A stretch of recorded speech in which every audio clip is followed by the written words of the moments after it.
certain things you expect from a Prince of Persia game. It's what's built into the DNA. That's acrobatics, some romance, some daring do, some magic.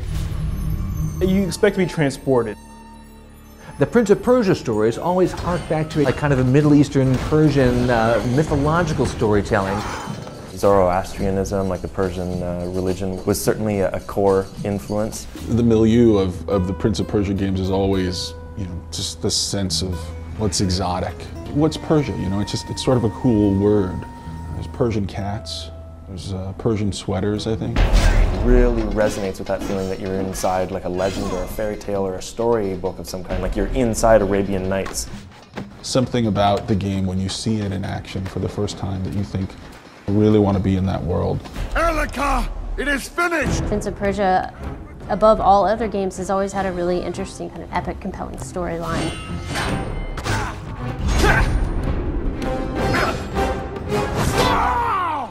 This storyline basically involves the prince having to clean up the world from a corruption that spread as a result of two gods battling. Ahriman, the evil god of corruption, has spread over the entire world.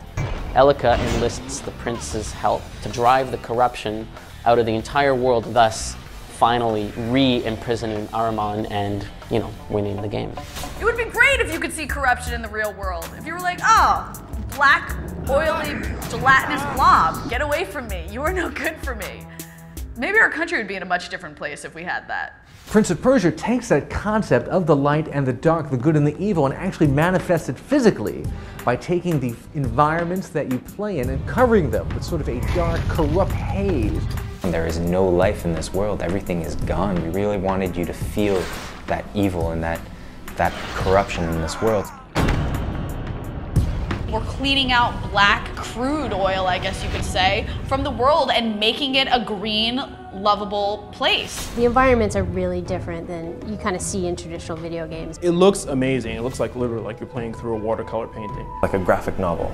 It almost feels like a comic book, like you're reading an illustrated book and it's like, boom, you jump into the painting and there you go. It's like, wow, look at that. This game is gorgeous. It is literally like they took artists and said, paint this world for us and then we're gonna animate it. When they chose not to go with making the characters look as realistic as possible, people were really shocked by that. Instead, they took a very interesting artistic direction. It doesn't look like any other game that's coming out this year. When you're finished purging the corruption from a level, you get to see it come back to life. Green grass starts growing and everything becomes green and there's more vines for you to climb on, and this world that you just went through changes, and getting back out of it, you find a whole new way to get out of, which I think is really interesting. For me, I'm a sucker for that game mechanic. If I can play through a game and then feel like I've changed the world, not just saved it, but changed it, it's a pretty good feeling. The previous games in Prince of Persia were completely linear, and this one is completely open world. The world is a giant puzzle. You'll have an environmental puzzle, this area that in order to proceed, you're going to need to think through it. Everything flows into another. It just happens because it's part of the game world. The enemies in Prince of Persia are definitely very over the top. They're very kind of big and monstrous and lurking and evil looking. But it's not just sweeping away, some dust bunnies with a broom. It'll fight you back. Kind of like my dust bunnies in my apartment. And then you have lieutenants, more serious boss characters that guard entire regions. Why do they call it the Hunter? He was a prince who lived for the hunt. He sold his soul to Ahriman. They're not cardboard characters who are like, I am evil and I will twist my mustache. And it's not that simple. Very early on the project, we were trying to decide, are we going to go with a fight system that's going to have 10 to 50 different enemies on screen at the same time that you're just hacking and slashing your way through, or are we going to focus more on this one-on-one type of system? The natural choice was to go in this one-on-one fight. We really wanted personality with these characters. Enough of this.